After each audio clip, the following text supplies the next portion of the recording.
Assalamualaikum warahmatullahi wabarakatuh. Waalaikumsalam warahmatullahi wabarakatuh. Mohon maaf ya Ustazah mengganggu waktunya sebentar. Jadi di sini kami calon guru penggerak di SDIT Al-Fitriyah Pekanbaru ingin meminta waktu dari sekolah untuk mengadakan kegiatan kami ini. Jadi kami ingin mengadakan kegiatan berbagi modul budaya positif yang sudah kami dapatkan dari program guru penggerak. Jadi di sini kami meminta waktu dari sekolah agar sekolah bisa membantu ya kelancaran kesuksesan acara kami tersebut. Ya Ustazah, terima kasih Ustaz dan Ustazah. Kami dari BAR bahwa Ustaz dan Ustazah sebagai calon guru penggerak mau berbagi pada sekolah ini dengan apa ilmu yang sudah didapatkan dari program guru penggerak. Jadi hari apa rencananya kegiatan ini Ustazah? Rencananya itu hari Jumat sudah tanggal 31 Desember. Itu bertepatan dengan Raker semester 2 saja. Jadi kami minta waktu karena itu Raker ada disediakan waktu 1 jam atau 2 jam untuk mensosialisasikan kegiatan ini. Baik, saya lihat jadwal dulu ya Ustazah. Silakan Ustazah. Pada saat Raker ya. Iya. Dilihat dari jadwalnya ada bisa disisipkan untuk kegiatan berbagi ini. Jadi apa saja dari pihak sekolah yang perlu dipersiapkan untuk kelancaran acara ini Ustazah? Untuk persiapan, alhamdulillah untuk tempat, sound system, spanduk, kemudian snack untuk Ustazah itu alhamdulillah sudah kami bincangkan. Kemudian yang kami minta dari pihak sekolah adalah memobilisasi Ustazah agar dapat menghadiri acara tersebut. Jadi pas hari Jumat itu sekitar pukul 9 sampai jam 11 pagi. Gitu aja. Baik, insya Allah Ustazah, kami dari pihak sekolah akan mengarahkan guru untuk hadir dan aktif pada acara tersebut. Alhamdulillah. Terima kasih Ustazah sudah mewakili sekolah untuk memberikan waktu kepada kami semua dalam kegiatan berbagi ini. Semoga kegiatan ini memberikan manfaat yang banyak untuk sekolah kita, khususnya kepada guru-guru sehingga pembelajaran ya yang diinginkan tercapai dan karena sejak ini sekolah kita kan sudah menerapkan pendidikan berkarakter yang sesuai dengan prinsip Ki Hajar Dewantara. Dengan kegiatan ini mudah-mudahan kita semakin percaya diri untuk mendidik, menghasilkan generasi yang berakhlak mulia. Ada lagi yang bisa dibantu Ustazah? Sepertinya cukup dulu Ustazah. Ya, terima kasih Ustazah Melia. Kami berterima kasih banyak Ustazah sudah mau mendengarkan kami, sudah menyediakan waktu untuk kami, bahkan mau ini mengarahkan guru-guru untuk hadir dalam acara kegiatan berbagi kami. Ya, itu saja dulu dari kami. Kami mohon undur diri dulu. Mohon maaf telah mengganggu waktunya. Assalamualaikum warahmatullahi wabarakatuh. Waalaikumsalam warahmatullahi wabarakatuh. Terima kasih.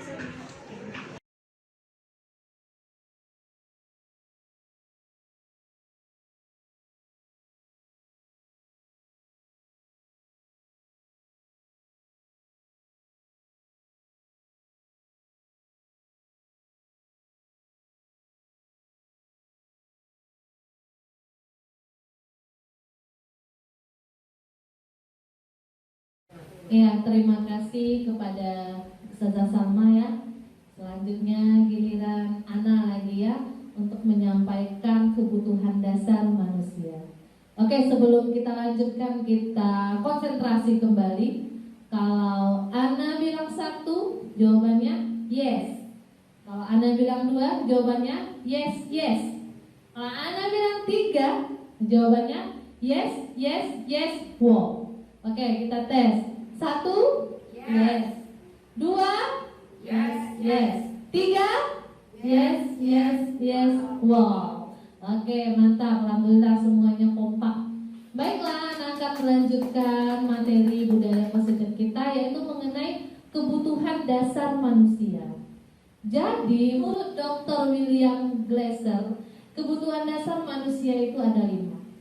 Jadi saya contohkan begini ya. Misalnya nih, nama gurunya Ibu Ambar lah ya. Dia mempunyai seorang murid bernama Doni. Doni ini suka sekali mengambil makanan temannya dengan memaksa. Nah, kemudian teman-teman mengadukan hal ini kepada Ibu Amber. Nah, apa yang sebaiknya dilakukan oleh Ibu Amber? Nah, seperti yang dikatakan tadi, manusia itu mempunyai 5 kebutuhan dasar. Yang pertama itu ada survival ya, kebutuhan bertahan hidup. Ini menyangkut mengenai fisiologis manusia, mengenai rasa aman. Ya, jadi kalau si Doni tadi merebut makanan temannya dengan alasan dia lapar, ya orang tuanya tidak membekali dia makan siang, maka kebutuhan dasar si Doni ini masuk kepada survival, kebutuhan untuk bertahan hidup. Nah, kebutuhan dasar yang berikutnya itu cinta kasih atau diterima. Nah, kebutuhan cinta kasih ini terkait dengan kebutuhan untuk memberi dan menerima cinta kasih dari orang lain. Ciri-ciri yang menginginkan kebutuhan cinta kasih ini, dia ingin dekat kepada orang tua, ya, ingin diperhatikan.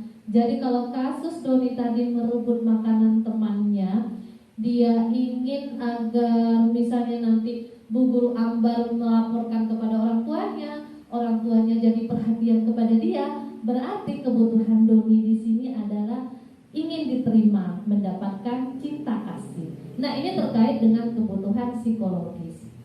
Kebutuhan dasar berikutnya itu penguasaan atau power. Kebutuhan ini berkaitan dengan kekuatan untuk mendapatkan sesuatu, pengakuan, ya. Jadi kalau di sini Doni merebut makanan temannya itu ingin menunjukkan kekuatan dia, bahwa dia hebat agar dia diterima di kelompoknya, maka kebutuhan dasar si Doni adalah penguasaan atau power. Nah, kebutuhan selanjutnya yaitu freedom. Kebutuhan ini terkait sama ya dengan cinta kasih tadi, penguasaan. Freedom ini kebutuhan psikologis. Kebutuhan ini terkait dia ingin banyak bergerak ya. Jadi kalau alasan Doni merebut makanan temannya karena dia ingin mencoba berbagai macam rasa aneka ragam makanan, nah berarti kebutuhan Doni di sini termasuk kepada freedom, ya. Dia ingin mencoba yang bermacam-macam. Kebutuhan yang terakhir yaitu fun, kesenangan. Nah di sini memang untuk bersenang-senang. Kalau kasus si Doni tadi mengambil makanan teman-temannya cuma untuk kesenangan, dia senang melihat ekspresi temannya ya. Ketika teman itu diambil makanannya, ekspresi teman itu lucu. Nah, si Doni itu merasa senang. Itu berarti kebutuhannya masuk kepada kebutuhan kesenangan fun. Jadi setiap manusia itu mempunyai 5 kebutuhan dasar. Nah, kebutuhan dasar inilah yang menyebabkan manusia itu melakukan sesuatu. Tadi kan sudah disampaikan, manusia melakukan sesuatu itu karena ada tujuannya. Saya ingin menyampaikan sedikit mengenai dunia berkualitas. Dunia berkualitas itu adalah suatu tempat di pikiran kita, seperti album foto ya, yang menyimpan hal-hal yang bersifat kebahagiaan gitu ya, sesuatu yang bersifat penting, seperti album foto, bukan sesuatu yang unik ya. Jadi kebahagiaan kita itu seperti apa sih, impian kita itu seperti apa gitu. Nah, kondisi ideal yang kita harapkan itu seperti apa. Nah, siswa-siswa kita ini dia juga mempunyai dunia berkualitas di pikirannya masing-masing. Nah, tugas kita sebagai seorang guru yaitu memberikan kebermaknaan dalam dunia berkualitas mereka. Kita membantu mereka menciptakan, membayangkan dunia berkualitas mereka itu hidupnya lebih bermakna. Lanjut, Ustaz Arif. Nah, ini ada contoh ya. Saya minta partisipasi teman-teman nih untuk menjawabnya. Ini masuk kepada yang mana, ini kebutuhan dasarnya. Poin pertama, ibu guru bilang aku tidak boleh bersenandung sewaktu mengerjakan tugas. Katanya kelas harus tenang, tidak ada suara. Padahal kan aku suka dan senang menyanyi. Nah, ayo teman-teman, ini masuk kepada kebutuhan apa dari yang 5 tadi? Aku suka dan senang menyanyi. Iya, betul teman-teman. Ini masuk kepada poin kesenangan. Kemudian yang kedua, ibu guru tidak menyapaku hari ini, padahal aku pakai jepit rambut yang baru. Nah, kebutuhannya ini apa? Iya, kasih sayang, karena dia ingin diperhatikan. Dia sudah pakai sesuatu yang berbeda hari ini. Dia berharap gurunya berkomentar, yang memperhatikan dia. Berarti di sini masuk kepada kebutuhan kasih sayang. Kemudian yang ketiga, aku bosen, maka masa sih belajarnya cuma gitu-gitu aja, dengerin ibu aja. Jadi kebutuhannya apa? Iya, dia ingin bebas, bosan belajarnya kayak gitu aja. Sekali ibu guru ngajak aku belajarnya dengan cara yang berbeda dong. Yang terakhir, aku sebel, gambarku tidak rapi. Malah ibu guru nunjukin ke teman-temanku di depan kelas. Ya, kebutuhannya apa?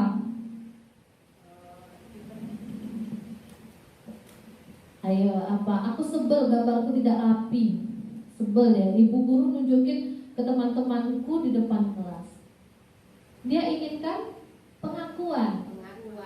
Iya, teman-teman, setelah kita mengetahui kebutuhan dasar siswa tadi, kita sebagai guru ya, tadi kan kita guru yang mendengarkan permasalahan siswa, kita juga mempunyai posisi kontrol. Menurut dia negosiasi tadi, posisi kontrol manusia itu ada 5 ya, ataupun seorang guru. Nah, di sini tabelnya, di sini motivasi, di sini posisi kontrol seorang guru itu ada 5. Ada penghukum, pembuat merasa bersalah, teman, pemantau, dan manajer. Jadi 2 posisi kontrol yang pertama, penghukum dan pembuat merasa bersalah, itu akan membuat identitas gagal. Ya, jadi anak-anak itu melakukan sesuatu itu karena menghindari hukuman, menghindari ketidaknyamanan. Kemudian untuk posisi kontrol teman dan pemantau itu identitasnya berhasil atau sukses. Tapi dia melakukan sesuatunya karena mengharapkan penghargaan dan imbalan dari orang lain. Nah, posisi kontrol yang diharapkan itu yang manajer, di mana dia akan menghargai diri sendiri. Melakukan sesuatu itu memang karena motivasi intrinsik dalam dirinya, bukan karena hukuman, bukan karena menghindari ketidaknyamanan, dan bukan karena mengharapkan imbalan atau penghargaan. Di sini saya akan jelaskan satu persatu kasus penghukum. Nah, ini guru berbuat. Contohnya nih, guru yang mempunyai posisi kontrol penghukum.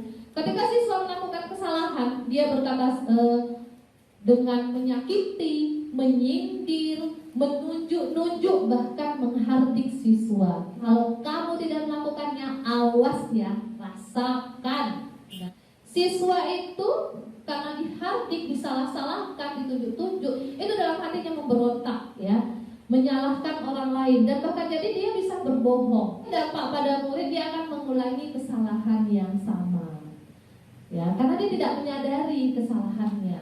Dia hanya tahu diri itu disalahkan. Kemudian posisi kontrol yang kedua, pembuat merasa bersalah. Ini gurunya ya, pembuat merasa bersalah. Ya, kalau kita ustazah kecewa banget nih. Kemudian guru akan berkata, kamu seharusnya sudah tahu.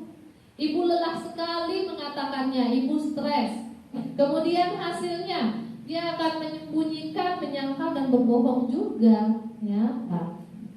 Dan dampaknya pada murid merasa rendah diri. Nah, merasa rendah diri karena guru ini pembuat rasa bersalah ini bisa jadi dia itu mengatakannya juga dengan beda ya. Kalau yang penghukum tadi dengan menghardik, marah-marah, keras. Pembuat rasa bersalah ini bisa juga dengan yang lebih halus. Kata-katanya itu lembut, dalam, tapi memang menusuk di hati murid sehingga hati ustazah kecewa antum berbuat seperti ini. Bayangkan kalau orang tua antum tahu kelakuan antum di sekolah, pasti sangat kecewa. Itu menimbulkan dampak yang dalam bagi murid, tapi dia malah menjadi rendah diri. Posisi kontrol yang ketiga yaitu teman. Nah, di sini guru membuatkan alasan-alasan untuk murid. Ingat tidak, ibu pernah bantu. Nah, seperti itu ya.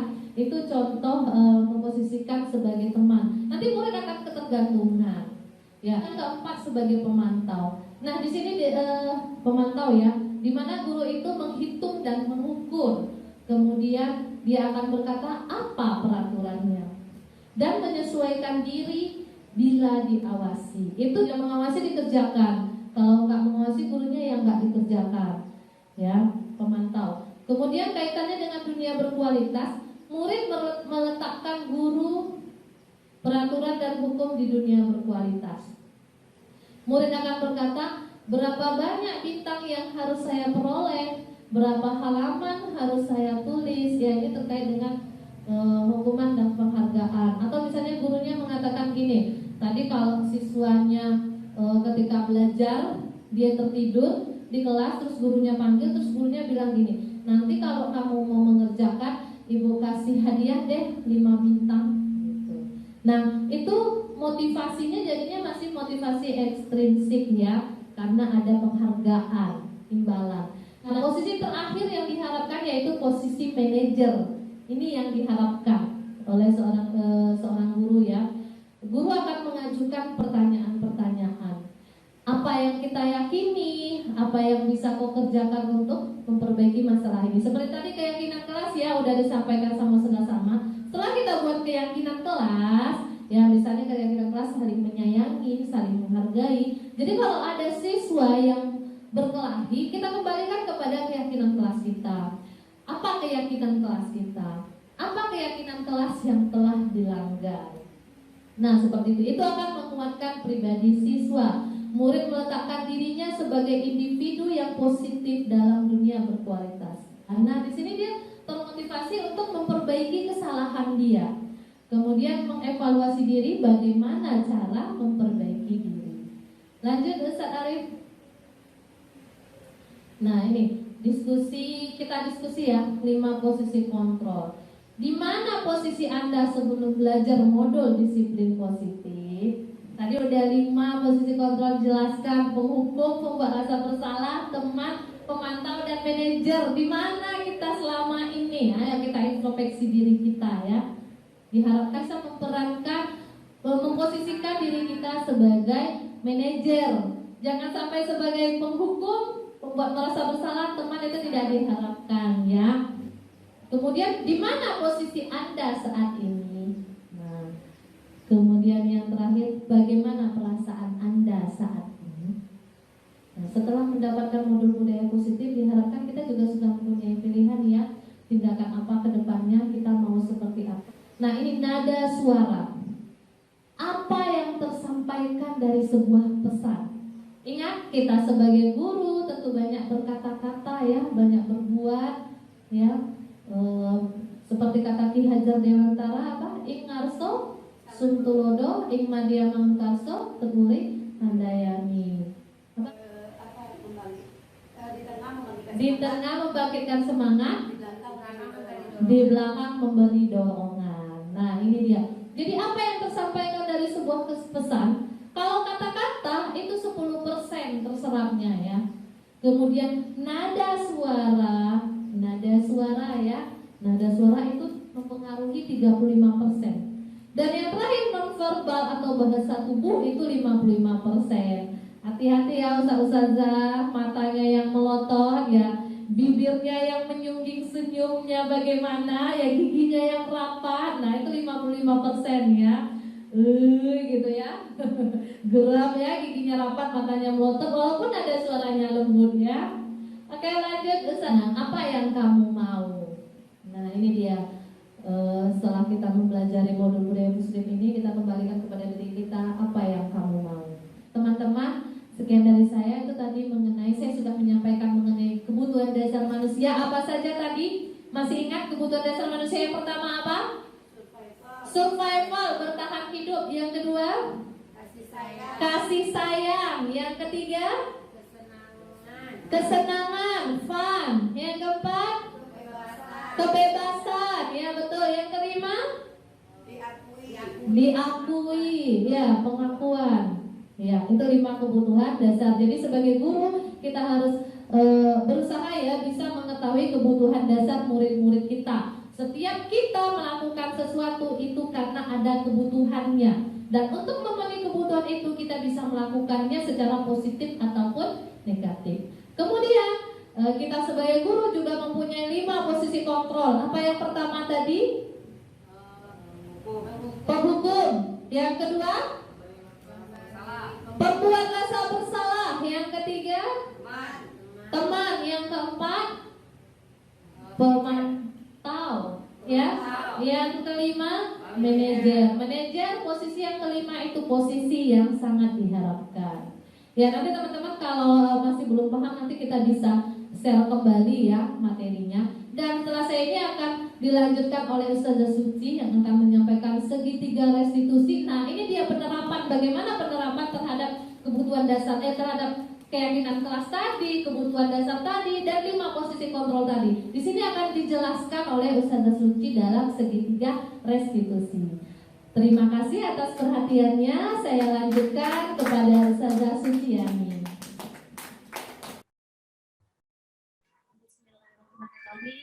Assalamualaikum warahmatullahi wabarakatuh. Waalaikumsalam warahmatullahi wabarakatuh. Alhamdulillahirabbil alamin wassalatu wassalamu ala asrofil anbiya'i wal mursalin wa ala alihi washabbihi rasulillahi ajmain. Pertama-tama marilah kita sampaikan puji dan syukur kita kehadirat Allah Subhanahu wa taala yang mana pada hari ini kita diberikan kemudahan ya, diberikan kesehatan untuk bisa hadir di acara berbagi modul budaya positif. Tak lupa pula salawat dan salam kita sampaikan kepada tauladan kita Nabi besar Muhammad SAW dengan mengucapkan Allahumma sholli ala Muhammad wa ala ali Muhammad. Ya, jazakumullah kepada Ustadz dan Ustazah yang sudah hadir tepat waktu ya dan sudah memenuhi undangan anak kali ini. Terima kasih banyak. Harapan saya semoga acara kita hari ini berjalan dengan lancar, tidak kekurangan sempurna. Baiklah, Ustadz dan Ustazah langsung saja ya kita mulai. Nah, di sini saya sebagai calon guru penggerak angkatan keempat ingin menyampaikan modul budaya positif ya. Modul budaya positif ini saya dapatkan di pendidikan program guru penggerak. Nah, di sini saya ingin berbagi apa yang sudah saya pelajari, apa yang sudah saya terapkan kepada teman-teman semua. Semoga bisa bermanfaat, menjadi inspirasi bagi teman-teman semuanya. Langsung saja ya, saya share screen. Nah, di sini saya ingin menyampaikan ada 4 konsep ya yang ingin saya jabarkan. Yang pertama yaitu perubahan paradigma, stimulus respon lawan teori kontrol. Yang kedua itu arti disiplin, ya tadi kata-kata disiplin sudah sering ya kita dengar. Dan 3 motivasi perilaku manusia. Motivasi perilaku manusia, yang ketiga keyakinan kelas, hukuman dan penghargaan. Nanti saya juga akan share ya mengenai keyakinan kelas yang sudah pernah saya buat. Kemudian yang keempat kebutuhan dasar manusia, yang kelima posisi kontrol, yang keenam yaitu segitiga restitusi. Nah, Ustazah sekalian, budaya positif atau ekosistem positif. Nah, ini menurut Ki Hajar Dewantara, Bapak Pendidikan Indonesia, kita ambil contoh perbandingannya dengan hidup tumbuh-tumbuhan seorang petani. Dalam hakikatnya sama kewajibannya dengan seorang pendidik yang menanam padi misalnya, hanya dapat menuntun tumbuhnya padi. Nah, petani ini dapat memperbaiki kondisi tanah, memelihara tanaman padi, memberi pupuk dan air, membasmi ulat-ulat atau jamur-jamur yang mengganggu hidup tanaman padi dan lain sebagainya. Jadi, Bapak Pendidikan kita Ki Hajar Dewantara itu mengibaratkan guru itu seperti seorang petani. Nah, anak-anak murid kita itu diibaratkan sebagai biji-biji padi ya, atau biji-biji tanaman. Nah, jika biji tanaman tadi ditanam di tempat yang baik, biji tanaman tadi ditanam di tempat yang baik dengan perlakuan yang baik oleh petani, misalnya petani itu menyiramnya, memberi pupuk, dijaga, tentu bibit tadi akan tumbuh dengan baik. Walaupun mungkin awalnya tadi bibitnya bukanlah bibit unggul. Tetapi kalau misalnya ternyata bibitnya bibit unggul tetapi diletakkan di tanah yang tandus, tidak disiram, tidak mendapatkan perlakuan yang baik dari petani, tentu bibit tadi mungkin akan tumbuh tapi tidak optimal. Nah, seperti itulah Ki Hajar Dewantara mengibaratkan seorang pendidik sebagai petani. Apa itu budaya positif? Nah, ini model yang saya sampaikan tadi ya, judulnya sudah saya sampaikan budaya positif. Apa itu budaya positif? Budaya positif ialah nilai-nilai, keyakinan-keyakinan, dan kebiasaan-kebiasaan di sekolah yang berpihak pada murid, agar murid dapat berkembang menjadi pribadi yang kritis, penuh hormat, dan bertanggung jawab. Nah, yang pertama yang ingin saya sampaikan mengenai perubahan paradigma teori kontrol atau ilusi kontrol. Nah, ini ilusi kontrol yang sering terjadi ya pada para pendidik saat ini, mana itu sebuah ilusi bahwa guru itu bisa mengontrol murid. Padahal murid itulah yang mengontrol dirinya sendiri. Guru itu hanya mengarahkan, membimbing dia sebagai pamong. Nah, yang kedua ilusi bahwa kritik itu dapat membuat orang lain merasa bersalah dan menguatkan karakter. Nah, ilusi yang ketiga bahwa semua penguatan positif efektif dan bermanfaat. Ilusi yang keempat bahwa orang dewasa memiliki hak untuk memaksa. Nah, ini mungkin paling sering ya kita lakukan baik terhadap anak didik kita maupun terhadap anak kandung kita ya. Orang dewasa memiliki hak untuk memaksa. Padahal tadi seorang anak itu dia tentu mempunyai hak masing-masing, tentu seorang anak mempunyai keinginan masing-masing, ya. Jadi ini ilusi yang ada di sekitar kita. Nah, perubahan paradigma stimulus respon teori kontrol. Bisakah kita mengontrol seseorang? Contohnya kita, apakah kita senang dikontrol oleh orang lain? Kalau kontrolnya baik, bisa senang ya. Kalau kontrolnya tidak baik, gimana bisa senang? Nah, ini stimulus respon. Kita mencoba mengubah orang agar berpandangan sama dengan kita. Teori kontrolnya harusnya kita berusaha memahami pandangan orang lain tentang dunia. Jadi kita tidak memaksa orang ya, tapi kita berusaha memahami pandangan orang lain. Nah, stimulus responnya perilaku buruk dilihat sebagai suatu kesalahan. Teori kontrolnya harusnya semua perilaku itu memiliki tujuan.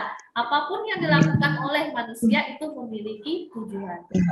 Yang ketiga, orang lain bisa mengontrol saya. Nah, seharusnya teori kontrolnya adalah hanya Anda yang bisa mengontrol diri Anda sendiri. Hanya kita yang bisa mengontrol diri kita sendiri. Kita mau berlaku baik, ya itu kita yang bisa mengontrol diri kita sendiri. Ya, stimulus respon yang berikutnya, pemaksaan ada pada saat bujukan gagal. Nah, sudah capek membujuk, akhirnya pakai teori memaksa, ya. Seharusnya teori kontrolnya adalah Anda tidak bisa mengontrol orang lain. Nah, berikutnya pemaksaan udah tadi ya.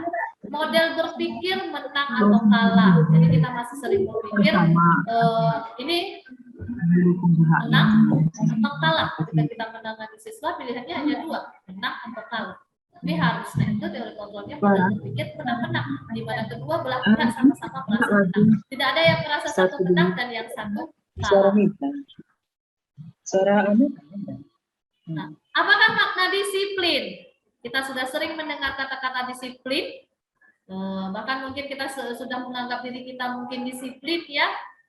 Di sini disiplin berasal dari bahasa Latin, disciplina, yang artinya belajar. Makna asal dari kata ini berkonotasi dengan disiplin diri dari murid-murid Socrates dan Plato. Disiplin diri membuat orang menggali potensinya menuju sebuah tujuan, apa yang dia hargai. Namun dalam budaya kita, makna kata disiplin telah berubah menjadi sesuatu yang dilakukan seseorang pada orang lain untuk mendapatkan kepatuhan. Kecenderungan umum adalah menghubungkan kata disiplin dengan ketidaknyamanan, bujukan dengan apa yang kita hargai, atau pencapaian suatu tujuan mulia. Bahkan disiplin sering diidentikan dengan paksaan, ya, memaksa untuk memenuhi keinginan seseorang. Nah, selanjutnya yaitu keyakinan kelas. Untuk terbentuknya budaya positif, pertama-tama perlu diciptakan dan disepakati keyakinan-keyakinan atau prinsip-prinsip dasar bersama di antara para warga kelas. Mengapa keyakinan kelas? Mengapa tidak peraturan kelas saja? Nah, pertanyaan berikut adalah, mengapa kita memiliki peraturan tentang penggunaan helm pada saat mengenai kendaraan roda 2 atau motor? Coba kita tanya, mengapa kita kalau naik motor itu kita menggunakan helm? Alasannya apa? Apa karena takut polisi? Karena takut polisi. Nah, iya, takut polisi. Berarti itu karena ketidaknyamanan ya. Kita tidak nyaman nanti kalau ditangkap oleh polisi. Nah, mungkin ada juga yang beranggapan itu untuk keselamatan. Nah, pertanyaan berikut adalah, mengapa kita memiliki peraturan tentang penggunaan masker dan mencuci tangan setiap saat? Alasannya apa kita pakai masker dan cuci tangan setiap saat? Mungkin jawaban kita adalah untuk kesehatan dan atau keselamatan. Ya. Nah, nilai-nilai keselamatan atau kesehatan inilah yang kita sebut sebagai suatu keyakinan, yaitu nilai-nilai kebajikan atau prinsip-prinsip universal yang disepakati bersama secara universal, lepas dari latar belakang suku, negara, bahasa maupun agama. Itu tadi ya Ustaz saja mengapa keyakinan kelas bukan peraturan kelas saja.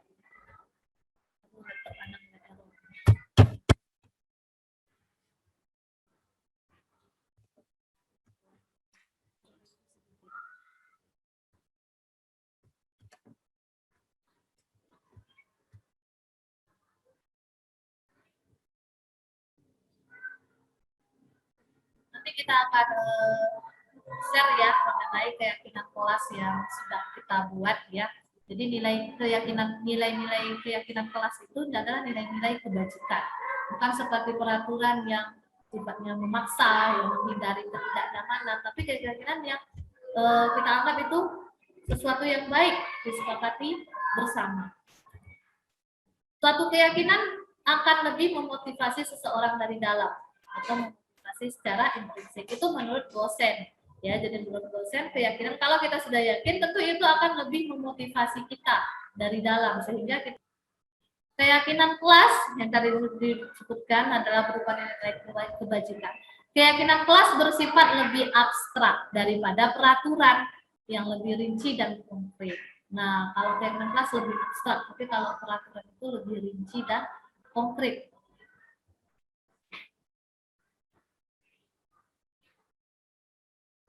Keyakinan kelas berupa pernyataan-pernyataan universal, bersifat umum ya.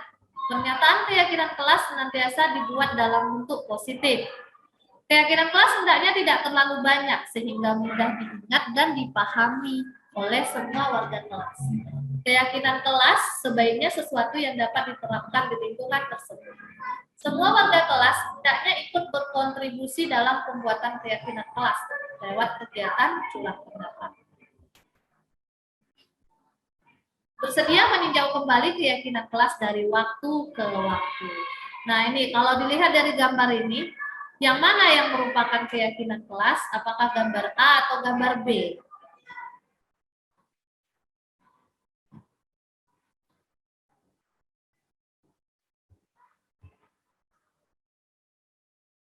Dari gambar ini, manakah yang merupakan keyakinan kelas? Apakah gambar A atau gambar B?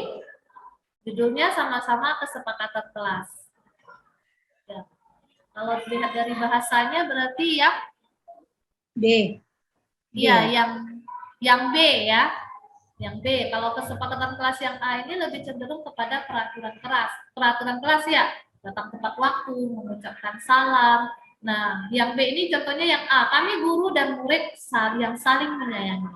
B. Kami murid yang semangat belajar. C. Kami murid yang peduli dengan teman-teman. Ini adalah nilai-nilai kebajikan kelas kita. Nah, kalau murid-murid kita sudah meyakini nilai-nilai kebajikan ini, dia akan termotivasi secara intrinsik ya untuk melakukan hal-hal yang positif. Nah, untuk apa keyakinan kelas ini nanti kita akan lanjutkan di slide berikutnya. Ini contoh.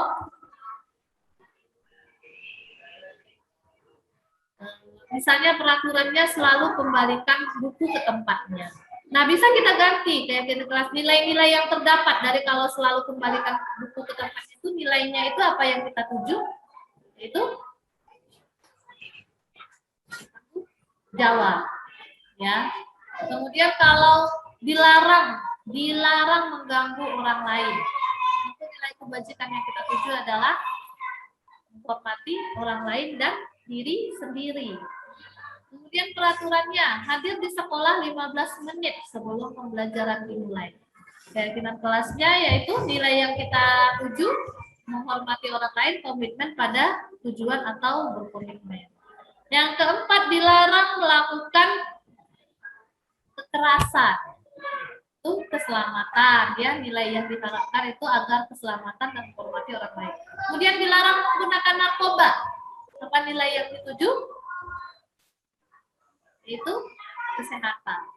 Kemudian bergantian atau menunggu giliran, nilai yang dituju adalah menghormati orang lain, kesabaran.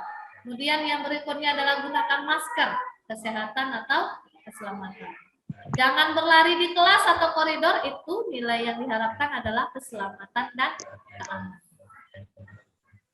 Baik Ustaz dan Ustazah, nah kita lanjut mengenai kebutuhan dasar manusia. Seperti yang saya katakan tadi, semua yang dilakukan setiap manusia tentu mempunyai tujuan, yaitu untuk mendapatkan apa yang diinginkan.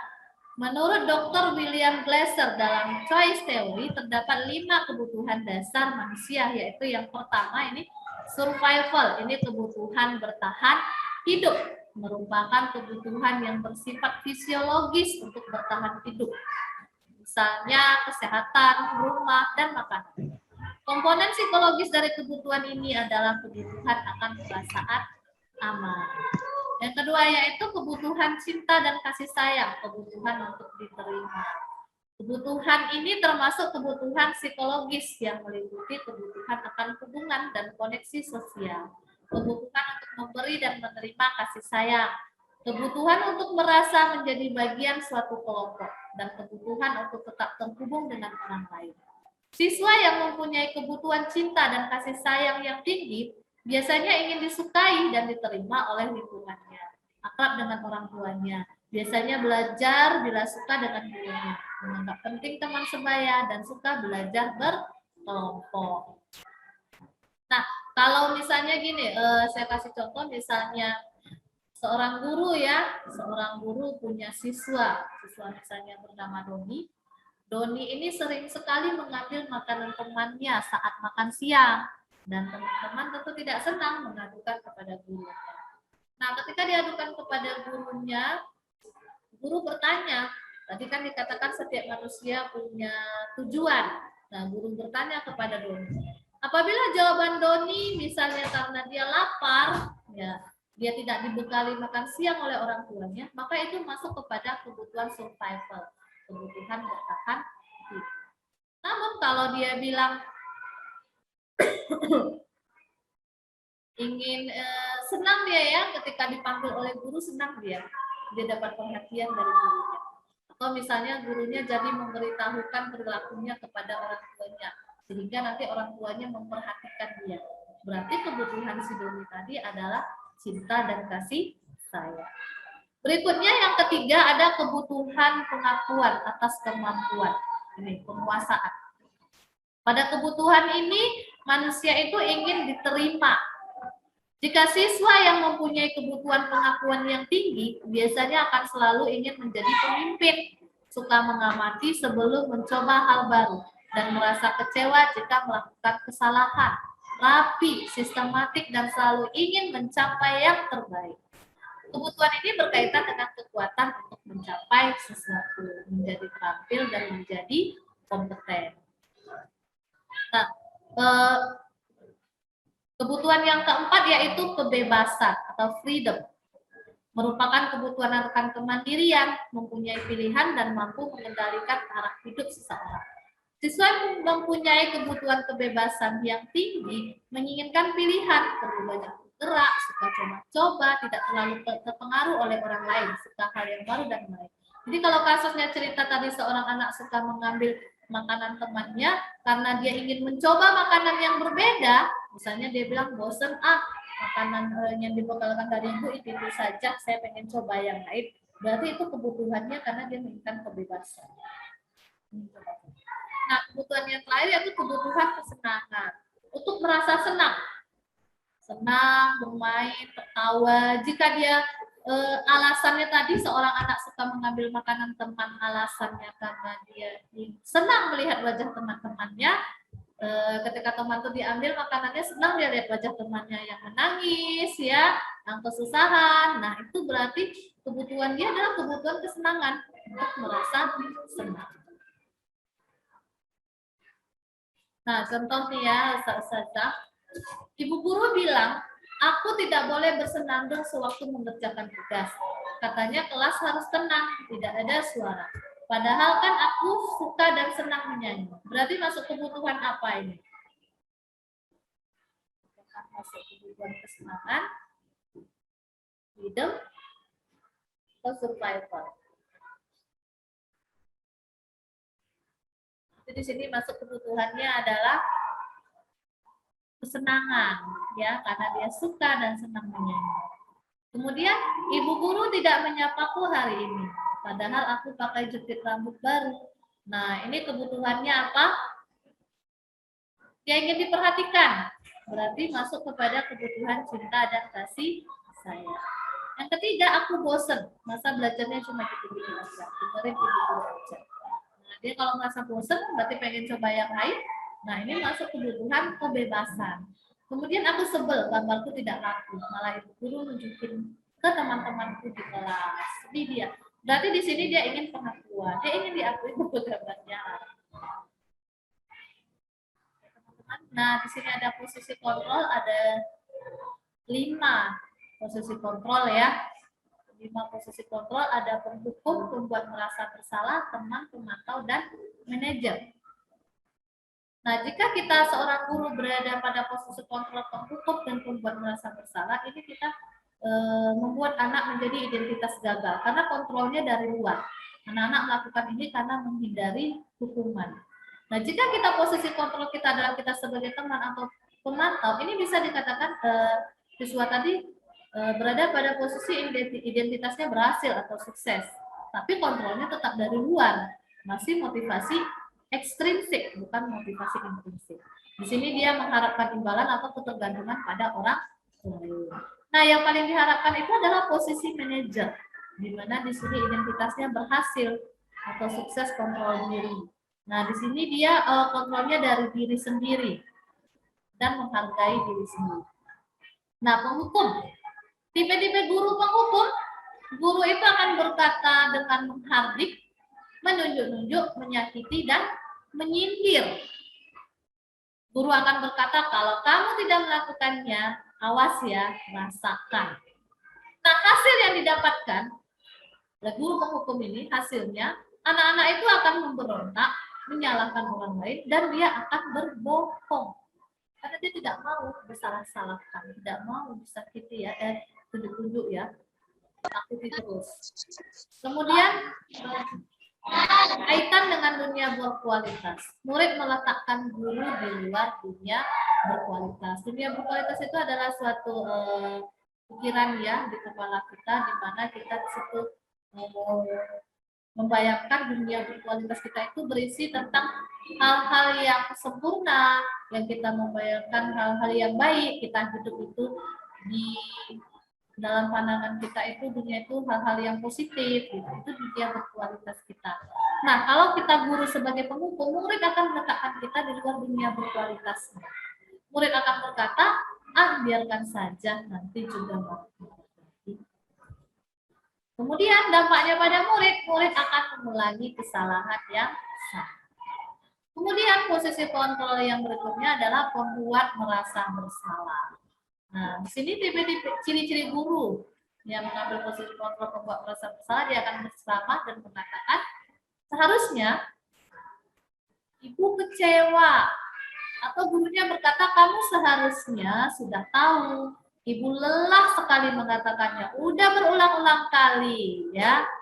Nah, hasilnya anak akan menyembunyikan, menyangkal, bahkan berbohong. Murid tetap meletakkan guru di dalam dunia di luar. Murid meletakkan guru di dalam dunia berkualitasnya. Murid akan berkata, maafkan saya. Karena dia merasa sangat bersalah, dia akan merasa rendah. Nah, posisi kontrol yang ketiga yaitu teman. Di sini karena dia teman, guru membuat-buatkan alasan untuk muridnya. Ayolah, lakukan demi ibu. Masa kamu tidak mau? Ingat tidak Ibu pernah bantu?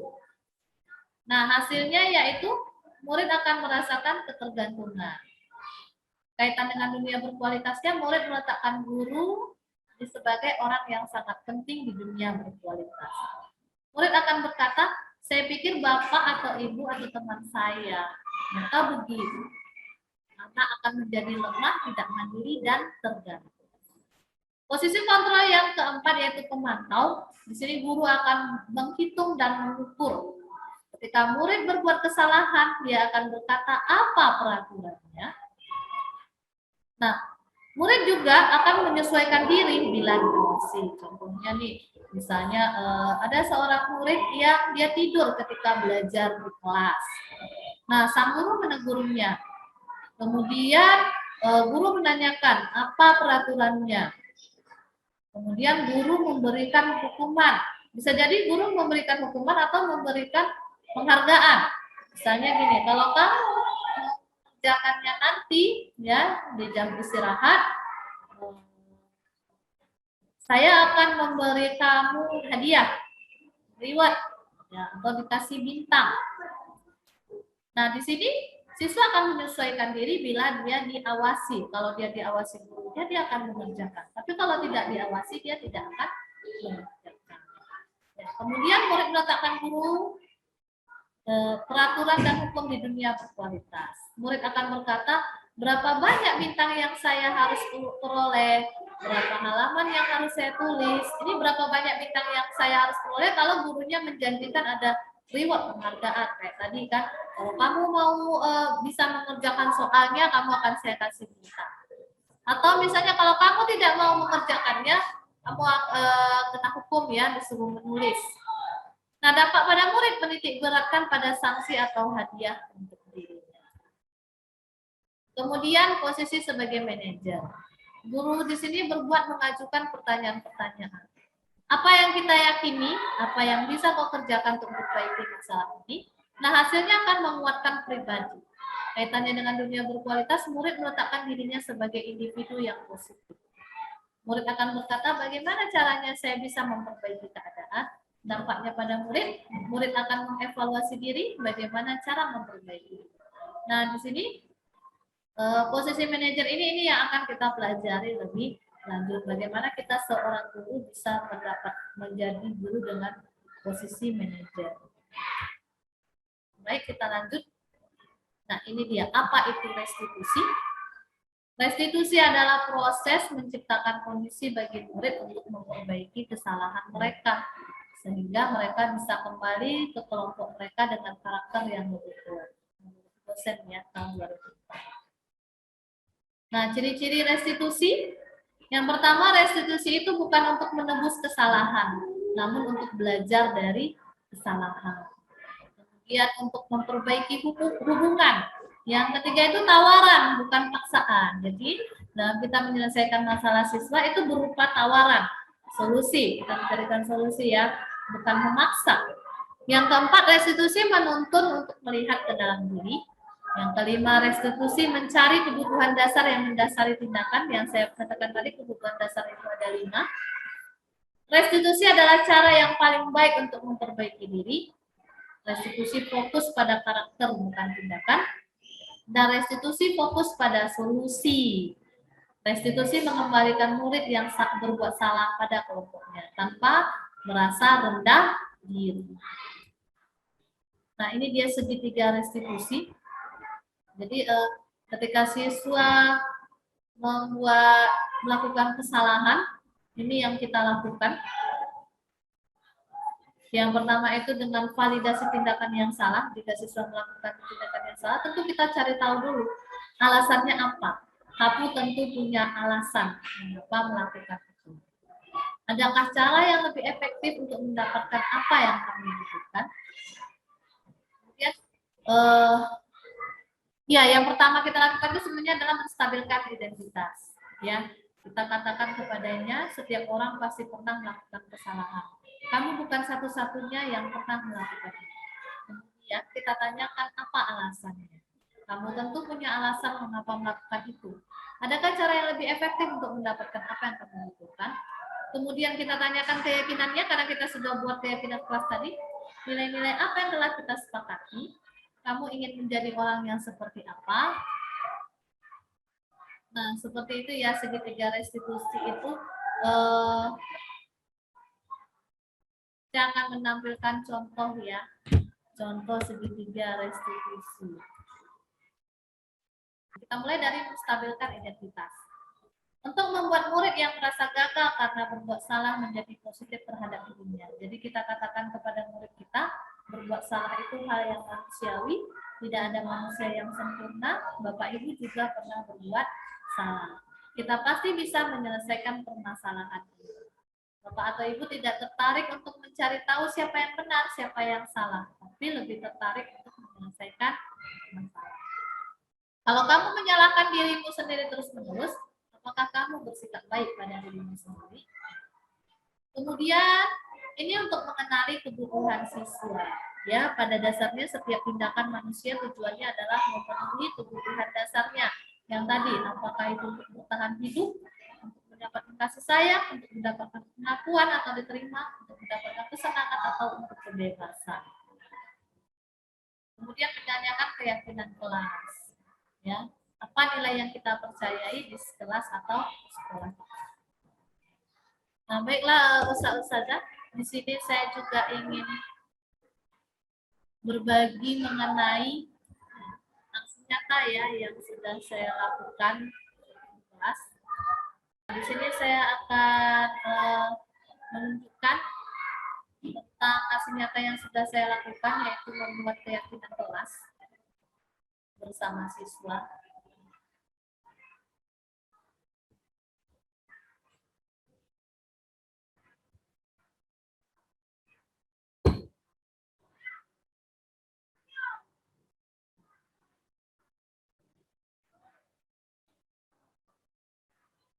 Jadi keyakinan kelas itu dibuat dengan membuat visi kelas dulu bersama-sama dengan siswa. Kemudian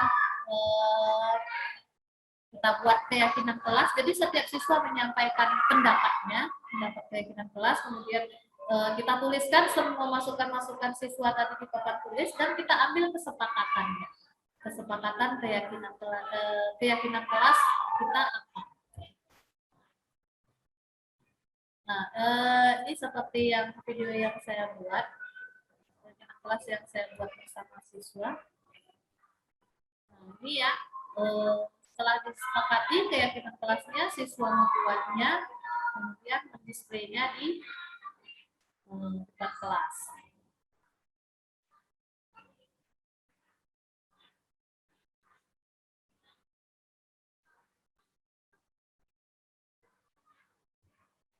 Ya, itu kelasnya kemudian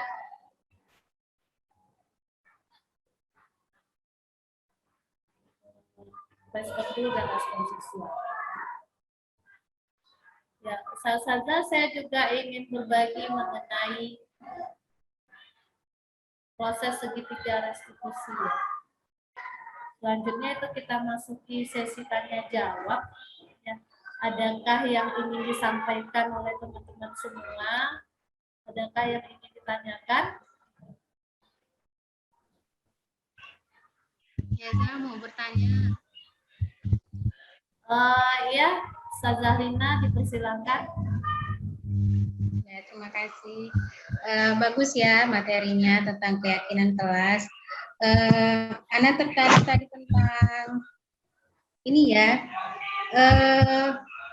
Bedanya peraturan dengan keyakinan itu, keyakinan itu diaksa katanya tadi dibandingkan peraturan. Kalau peraturan kan konkret. Iya. Ya. Cuman kalau kita merujuk kepada taraf perkembangan kognitif anak SD, mereka itu masih dalam taraf perkembangan kognitif konkret gitu. Jadi kalau tidak jelas seperti apa bentuknya itu, mereka akan kesulitan untuk mencernanya dan apalagi mengerjakannya gitu kan. Seperti contoh keyakinan tadi, peraturannya menggunakan masker gitu ya, itu jelas kan. Untuk menjaga mungkin keyakinannya menjaga kesehatan tadi kata Ustazah ya. Kita masker. Untuk aturannya gunakan masker. Kalau untuk anak SD mungkin lebih paham mereka dengan silakan menggunakan masker atau protokol kesehatan yang lain gitu, misalnya jaga jarak, itu kan lebih jelas bagi mereka konkret gitu ya. Kalau kita jaga keselamatan, mereka harus mencerna lagi kesehatan seperti apa gitu kan. Bahkan mungkin mereka belum tahu contohnya itu seperti apa. Terus yang saling menyayangi dengan teman, itu contoh yang tadi ya, keyakinan kita saling menyayangi. Ya, memang tujuannya memang kita untuk saling menyayangi. Cuman saling menyayangi seperti apa, mereka juga harus tahu bentuk konkretnya gitu. Nah itu mungkin di peraturan yang bisa kita buat, misalnya tidak boleh memaksa teman atau tidak boleh membuli atau mengejek, itu di peraturan gitu kan, lebih konkret. Itu sebenarnya kalau seandainya ini terlaksanakan sangat bagus sekali ya. Memang tujuan kita itu kan menumbuhkan kesadaran si anak untuk hal-hal yang positif gitu kan, menumbuhkan keyakinan tadi. Tapi untuk mereka munculnya keyakinan itu kan perlu proses yang lama dan perlu pemahaman. Itu aja dari anak. Assalamualaikum warahmatullahi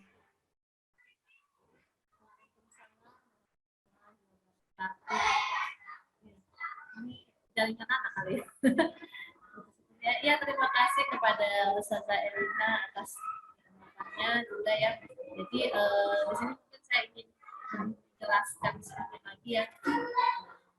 Jadi keyakinan kelas makanya tadi dibuat bersifat universal ya. Makanya bahasa untuk keyakinan kelas itu tidak banyak-banyak atau tidak panjang-panjang. Hanya singkat saja agar lebih mudah diingat kepada anak. Jadi kalau misalnya kayak peraturan-peraturan tidak boleh berantem, tidak memaksa teman, gitu kan, itu kan kalau kita tuliskan bakalan banyak sekali dan bakalan panjang sekali gitu. Jadi mungkin anak-anak jadi lebih banyak mengingat tidak boleh ini, tidak boleh ini, harusnya begini, begini, begini gitu. Jadi lebih banyak yang diingat. Makanya tujuan kita buat keyakinan kelas itu bersifat universal. Jadi yang bisa diingat lebih gampang diingat oleh anak gitu. Jadi ketika dia melakukan sesuatu, kita kembalikan lagi kepada keyakinan kelasnya. Kita kembali mengingatkan. Misalnya ada anak yang tadi dia memaksa temannya gitu ya, kita kembalikan lagi. Nah, kalau kamu memaksa teman gitu, itu apakah melanggar keyakinan kelas kita? Kita bawa dia untuk berpikir juga gitu kan. Kita ingatkan lagi keyakinan kelas kita gitu. Jadi, siapa yang narik? Kakak lu narik. lebih banyak kita mengingatkan ya gitu pada anak-anak. Ya seperti itu, Sezalina. Ada lagi? Ya, cukup Ustazah. Terima kasih. Iya. Ada lagi pertanyaan dari yang lain? Ada dari Sezalina. Ada pertanyaan? Seza Yuli, Seza Mia, Seza Selfie. Oke, apakah ada pertanyaan lagi? Insya Allah dan perjelas ya. Ya dalam sesi berbagi ini juga Ustazah, boleh satu ya. Ya, boleh Zalina. Gini, kalau kita terapkan bagus sih gitu kan. Kalau misalnya ini terlaksana gitu ya. Kalau terlaksana mungkin fungsi BK itu tidak ada lagi gitu ya, karena mungkin proses BK seperti itulah kalau menurut Ana gitu ya. Terus kalau sudah terjalan dengan wali kelas itu, kalau menurut Ana perlu proses yang lama untuk memproses anak itu tadi gitu, karena kita memberi ruang kepada anak untuk dia berpikir gitu kan, menanyakan restitusi itu ya. Nah, kita menanyakan apakah itu baik, apa itu pernyataan-pernyataan yang dia membuat keputusan sendiri untuk mengambil sikapnya gitu kan. Itu tidak bisa waktu sebentar, apalagi untuk anak SD yang mungkin mereka pikirannya belum bisa menalar jauh gitu kan. Ketika ditanya jawabnya nggak tahu gitu ya. Mereka nggak mau berpikir apa akibatnya dan sebagainya gitu kan. Itu perlu waktu untuk memproses mereka gitu kan. Jadi bagaimana cara guru kelas gitu ya, biar ini lebih efektif menjalankan keyakinan proses menumbuhkan itu ke anak gitu, ketika mereka berkasih bisa berbagi gitu, memprosesnya dengan membuat prosedurnya seperti Ustazah sampaikan tadi gitu kan. Biasanya kan guru kita bikin cepat ya, kalau berkali ya udah antum minta maaf, kalau antum bersalah silakan minta maaf gitu kan. Nah kita kan inginnya anak itu langsung menyadari salahnya dan dia langsung yang beritikat minta maaf dan menyadari kesalahan. Dan itu kan untuk dia menyadari kesalahan itu kan juga perlu proses kita dari kita sebagai manajer itu tadi gitu, mengarahkan dia gitu kan. Tapi kan itu butuh waktu ya Zah. Nah, kalau wali kelas kan mereka harus mengajar lagi, menghandle yang lain lagi gitu kan. Perlu lama prosesnya menginginkan anak tadi gitu. Itu gimana supaya bisa ini terjalankan dan lebih efektif gitu ya. Terima kasih Segalina. Ya memang benar juga ya gitu. Untuk menjalankan segitiga restitusi itu butuh waktu gitu ya. Jadi memang kita sebagai guru memang harus lebih banyak bersabar gitu kan. Karena apalagi di SD ya, sebenarnya di SD itu tekanannya kepada pendidikan karakter. Kita ingin membentuk kita itu agar dia mempunyai kontrol diri yang baik gitu. Segala sesuatu itu dilakukan atas motivasi intrinsik ya, motivasi dari dalam dirinya. Jadi tentu saja kalau kita sudah membuat keyakinan kelas tadi, kita sering mengingatkan juga kepada siswa-siswa kita gitu. Coba diingat lagi keyakinan kelas kita apa-apa saja gitu. Nah yang pertama ada saling menyayangi, misalnya yang kedua ada saling menghargai waktu, misalnya, dan yang ketiga apalagi menjaga kebersihan gitu. Itu sering kita ingatkan kepada anak-anak, mengulang kembali. Jadi kalau misalnya ada anak-anak yang melakukan suatu kesalahan gitu ya, segera kita tangani gitu. Kalau bisa segera kita tangani, kita tanya gitu ya, kita panggil apa alasannya, kemudian kita katakan salah itu sesuatu yang wajar sebenarnya dan diharapkan itu tidak terulangi kembali gitu. Kemudian kita menanyakan solusi dari dia yang memang membutuhkan waktu ya saja. Tapi kalau kita berhasil melakukannya, misalnya kita coba sekali, 2 kali gitu, itu kan diharapkan ketika kita melakukan segitiga restitusi itu kan harapannya itu agar masalah itu tidak terulang kembali ke depannya. Jadi ketika kita sudah berusaha, ketika kita berhasil, setidaknya ada keberhasilan yang kita dapat, tentu masalah-masalah itu akan berkurang di kemudian harinya, sehingga tidak terlalu banyak lagi masalah yang harus kita selesaikan di hari-hari berikutnya. Gitu ya Ustazah. Mohon maaf ya Ustazah, kita kurang penjelasannya. Ya, Sazalina, terima kasih. Kemudian tadi saya ingin berbagi mengenai contoh segitiga restitusi yang sudah saya lakukan. Silakan Ustazah.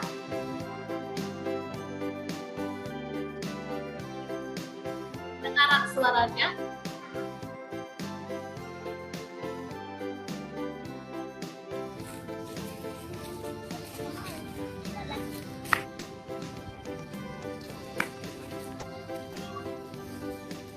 Ini contoh kasus ya, anak-anak kelahi, kemudian kita panggil.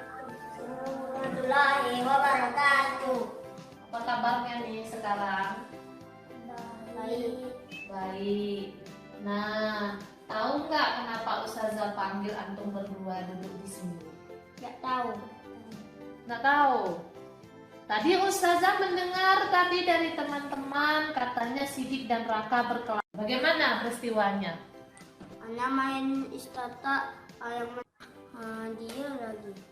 Bisa Dia tarik. Oh, lepas kancing baju Sidik. Betul seperti itu Raka? Betul, iya. Jadi bermainnya senang tadi? Senang. Kalau berkelahinya senang nggak? Enggak, ya. Kira-kira itu berkelahi itu telah melanggar keyakinan kelas kita? Iya. Apa keyakinan kelas yang telah dilanggar? Tidak saling? Tidak saling menyayangi. Iya. Sebenarnya membuat kesalahan itu itu hal yang biasa, semua orang pernah melakukan kesalahan. Tapi bagaimana sebaiknya kalau kita sudah melakukan kesalahan? Nah ya, terus bagaimana nih sekarang sudah minta maaf, Sidik maunya bagaimana? Udah selesai permasalahannya? Belum. Jadi? Iya, jadi sekarang Sidik maunya seperti apa? Nah, Sidik mau bajunya diperbaiki. Mau Raka memperbaiki kancing baju Sidik? Tapi Anda tidak bisa menjahit lah. Tidak bisa Raka menjahit kancing baju Sidik? Tidak. Tidak. Kalau belajar menjahit mau? Mau. Kalau nanti Ustazah panggil Ustazah Ria yang biasa mengajarkan ekspresi. Itu dari anak ya Ustazah, contoh penerapan resolusi tadi ya. Gimana segitiga resolusi ini diharapkan solusi itu dari siswa, dari peserta didik. Jadi misalnya ketika ada siswa kita yang berkelahi, misalnya kita tanyakan kenapa dia melakukan hal tersebut, gitu ya. Dan kita stabilkan identitas dan mengatakan membuat kesalahan itu sesuatu hal yang wajar. Namun kita sebagai manusia itu sebaiknya bagaimana tidak mengulangi kesalahan tersebut. Nah, jadi kita tanyakan kepada siswa bagaimana keyakinannya dan kelas apa yang telah dia langgar. Kemudian kita tanyakan solusinya seperti apa. Kayak cerita tadi, siswa itu mengatakan kalau dia sudah buat salah, dia akan meminta maaf. Nah, solusi itu dari siswa, ya bukan dari kita lagi, dari guru gitu ya. Kita dari mengajak siswa memotivasi dia untuk mencari solusi. Ya, alhamdulillah ya sudah 1 jam waktu berbagi kita. Saya rasa cukup ya. Ada pertanyaan lagi, Ustazah? Cukup ya. Sekian saja mungkin dari saya. Terima kasih banyak Ustazah dan Ustazah yang sudah meluangkan waktunya. Jazakumullah khair. Ya, semoga apa yang saya sampaikan hari ini bermanfaat, bisa diambil manfaatnya, diterapkan dalam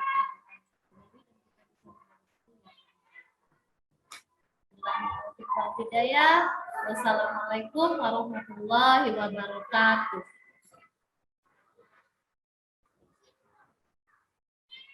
Ya, terima kasih Ustaz dan Ustazah. Silakan boleh keluar ya. Karena matikan ya anak N ya.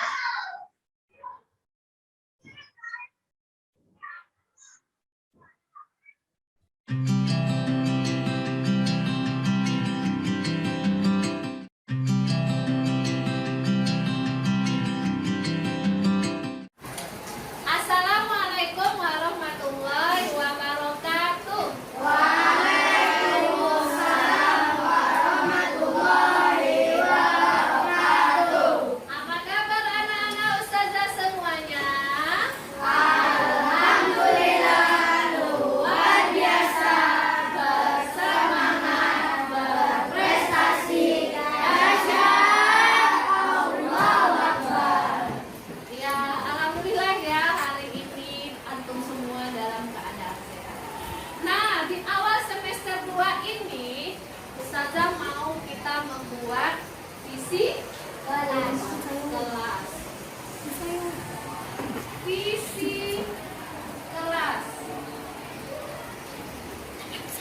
Nah, untuk membuat visi kelas nih, Ustazah mau tahu nih, antum itu maunya kelas kita ini seperti apa ya selama semester 2. Antum mau kita bagaimana selama di semester 2. Nah, antum tuliskan visi yang antum inginkan. Ustazah akan bagikan kertasnya. Jadi nanti antum tulis ya. Tulis visi kelas yang diinginkan. Berapa banyak? Boleh 1, boleh 2, boleh 3. Kalau mau ada 10 keinginannya boleh. Ya. Paham ke? Nah, Ustazah akan bagikan kertasnya.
lagi? Al-Quran.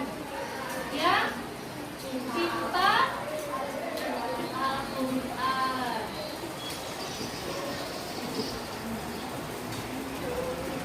Nah, ini dia isi kelas yang sudah kita sepakati. Keyakinan kelas untuk mewujudkan isi kelas kita yang indah, bertanggung jawab, friendly, yang cinta Al-Quran. Nah, ini kita sepakati dulu keyakinan kelas kita bagaimana ya. Nah, baiklah, anak saja silakan dikumpulkan kembali kedua kelas, tolong kumpulkan. Apa? Lagi? Buat PR. Ya. Anak-anak ustazah, alhamdulillah kita sudah membuat kesepakatan kelas kita. Coba dibacakan kembali apa tadi yang sudah kita sepakati. Yang pertama, apa? Apa tadi yang sudah kita sepakati? Guru dan murid. Guru dan murid menjaga ya, alhamdulillah untuk semester 2 ini kita sudah mempunyai keyakinan kelas. Ada berapa keyakinan kelas kita? 4. Ya, yang pertama guru dan murid menjaga nice and clean. Ya, menjaga kebersihan. Kalau dia tidak mau piket kelas, berarti dia melanggar keyakinan kelas nomor 1? Iya. Kemudian yang kedua, guru dan murid saling menyayangi. Boleh berkelahi? Tidak. Ya. Yang ketiga, guru dan murid disiplin terhadap waktu. Nah, di sini dikatakan guru dan murid. Jadi ustazah dan antum semua sama-sama disiplin terhadap waktu. Kalau antum tidak terlambat, ustazah juga tidak terlambat. Begitu sebaliknya. Nah, yang keempat, guru dan murid saling bekerja sama. Ya, kerja sama dari siapa? Apa? Membantu menjelaskan. Paham ke? Alhamdulillah. Nah, sekarang ini kita akan buat displaynya ya, untuk kita tempelkan di akhir kelas kita, agar antum semua ingat visi kelasnya apa dan keyakinan kelasnya apa. Nah, ustazah akan bagikan kertas kartonnya. Masing antum berkelompok nanti membuat display visi kelas dan keyakinan kelas ya.